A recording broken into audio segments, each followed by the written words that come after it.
Hello and good morning. আজকে আমি দেখাবো ইলিশ ভাপা। মনটা অনেক দিনই ইলিশ ইলিশ করছিল, আর সেই লেভেলে ইলিশ আমি পাচ্ছিলাম না।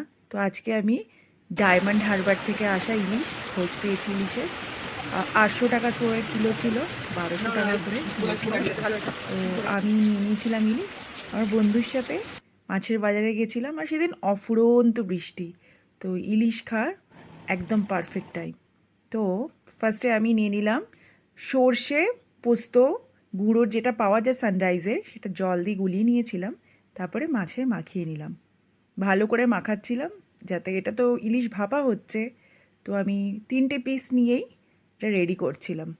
এরপরে আমি দিয়ে দিয়েছিলাম পরিমাণ মতো একটু হলুদ, এরপর দেব নুন পরিমাণ মতো, তারপর কাঁচা সর্ষের তেল।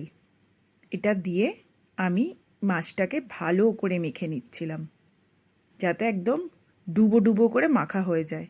এপাশ ওপাশ করে দু সাইড দিয়েই আমি ভালো করে ইলিশের পিসগুলো মাখিয়ে নিচ্ছিলাম।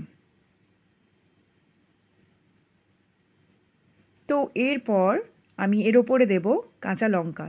তো কাঁচা লঙ্কা আমি লম্বা লম্বা চিড়ে নিয়েছিলাম, চিড়ে তার মধ্যে দিয়ে দিয়েছিলাম।